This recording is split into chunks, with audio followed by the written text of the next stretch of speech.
सभी का मेरे यूट्यूब चैनल पर स्वागत है। जो भक्तजन मेरी वीडियो पर नए हैं तो चैनल को सब्सक्राइब करें, लाइक करें, शेयर करें, कमेंट में जय श्री कृष्ण या जय श्री राम लिखें। आज हम बात करने वाले हैं, टॉपिक है मन के ऊपर कि जो मन जो हमारा जो होता है, इस मन के बिना कुछ काम हो सकता है क्या? हमारी जो इंद्रियां हैं, हमारा जो मस्तिष्क है, हमारा ये शरीर है, ये सब किसके आधार पर चल रहा है? मन के आधार पर। जैसा मन को अच्छा लगता है वैसे ही बुद्धि काम करती है, वैसे ही इंद्रियां काम करती है। ये सब मन के ही आधार पर हो रहा है। बिगर मन के तो हम कोई कार्य कर भी नहीं सकते। अगर हमारा किसी कार्य में अगर मन नहीं है तो हम उस कार्य को कर नहीं सकते, चाहे वो कितना छोटा सा भी छोटा कार्य क्यों ना हो, चाहे कोई कितना बड़ा कार्य क्यों ना हो। अगर हमारे मन पे आ जाती है कि हमें ये करना है, अगर मन ने ये ठान लिया कि मुझे करना है, चाहे कितना बड़ा काम क्यों ना हो, पहाड़ क्यों ना हो, फिर भी हम उसे कर डाल देंगे। अगर हमारा मन नहीं है, हमारी इच्छा नहीं है, तो छोटा सा भी छोटा काम होगा वो भी हमें बोझ लगने लगेगा, हम उसे कर नहीं सकते। तब तो कबीरदास जी ने कहा है कि मन के हारे हार है, मन के जीते जीत, मन ही मिलावत राम सो, मन ही कर पति। मन के मारे बन गए वन सज मस्ती माए, कह कबीर मन लालची ये कहूँ रतना। क्योंकि ये गत अटपटी झटपट लके न कोई, और जब मन की खटपट मिटे तो झट प्रदर्शन हुए। जब मन की खटपट मिट जाती है तो परमात्मा का दर्शन। लोग माला जपते हैं, नियम से पूजा पाठ भी करते हैं, ध्यान भी करते हैं। क्या इसी का नाम भजन है? इसी का नाम भजन है। जब तक हमारा मन बिल्कुल पवित्र नहीं है, जब तक हमारा मन बिल्कुल शुद्ध नहीं, हमारे मन के अंदर गंदगी भरी पड़ी है, तो चाहे कितनी भी माला जपें, चाहे कितना भी हम सत्संग करें, भजन करें, लेकिन वो सब व्यर्थ है। क्योंकि जब तक तुम्हारे मन के अंदर जो गंदगी है, और वो गंदगी क्या है? वो गंदगी है विषय और विकारों की। किन किन विषयों में हमारा यह मन पूर्ण रूप से लिप्त है? जो ये गंदगी जो है, जिसने इस गंदगी को जान लिया,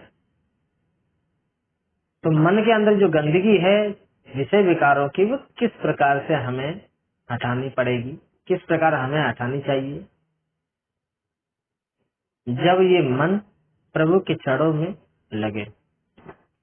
अब जैसे कि लोग नियम बना लेते हैं कि हाथों में माला लेकर उसे जपते हैं, कोई भी मंत्र हो या ओम नमः शिवाय हो, चाहे कोई भी हो। अब हाथ में माला चल रही है, माला चल रही है, लेकिन ध्यान कहीं और है। अब ध्यान क्या तक खीलिए। जब तक हम माला जप रहे हैं तब तक हमारा ध्यान उसी केंद्र पर होना चाहिए। ओम नमः शिवाय तो शिव का ही ध्यान होना चाहिए। ओम कर रहे हैं तो ओम पर ही ध्यान होना चाहिए, हमारा ध्यान वहां से हटना नहीं चाहिए। अगर तुम्हारा ध्यान अगर जरा सा भी भंग हो गया तो समझ लो जो मन है वो वहां से हट गया। मन जो है एक जगह टिकता नहीं है। अगर आपने ध्यान किया, ध्यान में ही मन होता है। ये बात विचारनी है कि जो हमारा ध्यान है, ध्यान में ही मन है। अगर तुम्हारा ध्यान हट गया, ध्यान कहते हैं ध्यान हट गया, ध्यान माने वहां पर हमारा जो मन था वो मन अब वहां पर नहीं रहा, वो कहीं और चला गया। तो इसी प्रकार से सबसे बड़ी जो प्रक्रिया जो है वो मन की है।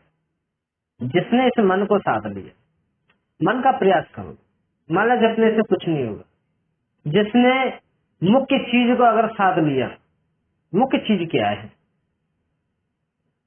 तो उसके हाथ में जो सिद्धियां हैं, शक्तियां हैं, सारी चीजों पूरे संसार को अपने वश में कर सकता है। जिसने अपने मन को वश में कर लिया, मन का सबसे बड़ा खेल। देखो कहना बहुत सरल है लेकिन करना बहुत कठिन। और कहना तो सरल है, ये तो मैंने कह दिया कि मन को वश में करना चाहिए, लेकिन मन को वश में करने के लिए हमें अभ्यास की जरूरत है।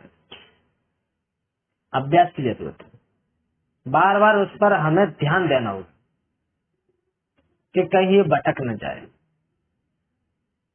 शास्त्रों में इसका उल्लेख भी है कि मन को किस प्रकार वश में किया जा सकता है, क्या क्या हमें करना चाहिए। एक आसन पर हमें बैठना चाहिए, थोड़ा थोड़ा समय हमें निकालना चाहिए इसके लिए। आध घंटा बैठे, 1 घंटा बैठे, 1.5 घंटा बैठे, 2 घंटा बैठे, एक आसन पर लगकर जो ज्यादा बैठ लेगा वो मन को वश में कर सकता है। मन विषयों और विकारों में लगा रहता है, तो विषय विकारों से थोड़ा न मन को दूर हटाएं। ज्यादा इस मन को दौड़ने न दें। जो दौड़ है विषय विकारों में, जो दौड़ है वहाँ, जो दौड़ है उसे कम करो धीरे धीरे एकदम। अब जैसे कि हमें खाना खाने की आदत है, लेकिन कुछ लोगों को मैंने देखा है, मैंने प्रत्यक्ष में देखा है कि उन्होंने खाना का भी त्याग कर दिया। खाना जो है उसका भी त्याग कर दिया। मैं तो सुना करता हूँ कि लोग खाने का भी त्याग कर देते हैं, पानी का भी त्याग कर देते हैं, लेकिन मैंने प्रत्यक्ष में देखा है, ऐसे लोग देखे हैं कि वो खाना का भी त्याग कर चुके हैं। तो उन्होंने अभ्यास किया है।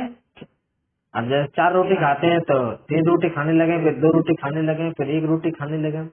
ये भी एक साधना करनी पड़ती है, लेकिन बिना शक्ति के कुछ नहीं हो सकता है। अब आप कहोगे ये अंधविश्वास वाली बात करते हैं। देखो मैं जो बात करता हूँ, अगर आपको यहाँ पर डाउट होता है, और मुझे अपने आप में डाउट हो रहा है, कुछ लोग सुनेंगे क्या सोचेंगे कि ये बात ऐसी मन जो हो रही है।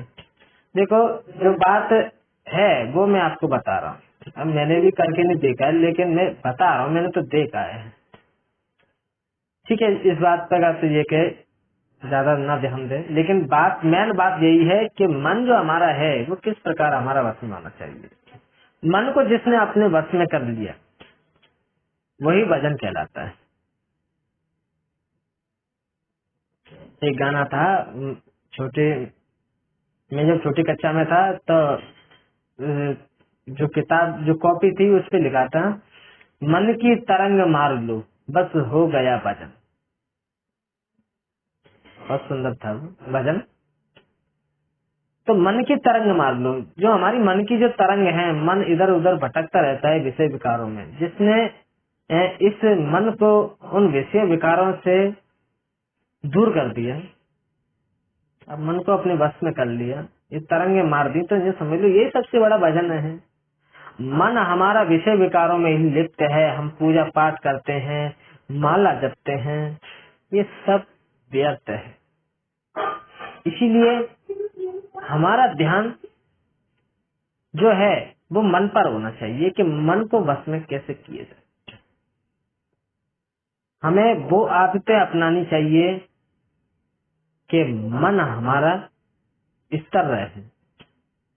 और जिस दिन हमारा मन स्थिर हो गया, हमारा मन बिल्कुल परमात्मा की ओर लग गया, बिल्कुल स्थिर हो गया, तो समझ लो परमात्मा में मन लगने के लिए ज्यादा समय नहीं है। परमात्मा को प्राप्त करने के लिए ज्यादा समय नहीं है।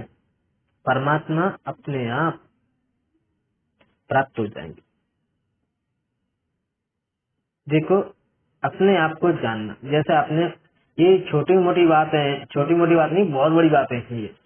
इंद्रियों को वश में करना, इंद्रिय क्या होती हैं, विषय विकार क्या होते हैं, इनके बारे में पूर्ण रूप से जानना। विषय विकारों को जानना, ये क्या है, इंद्रिय क्या है, इन्हें अपने वश में करना, फिर मन को वश में करना, अपने शरीर को वश में करना। ये सारे चीजें हमें कहाँ मिलेंगी, ये गीता में मिलेंगी। हमें गीता को पढ़ना चाहिए, रामायण पढ़नी चाहिए, पढ़ने से ही इस विषय में हमें पता चलता है। तो वीडियो लंबी हो जाएगी, तो आप बस कमेंट बॉक्स में ये बताइए कि मैंने जो कहा है क्या वो सही है या गलत है। अब मैं अपनी वाणी को विराम देता हूँ। जय श्री राम।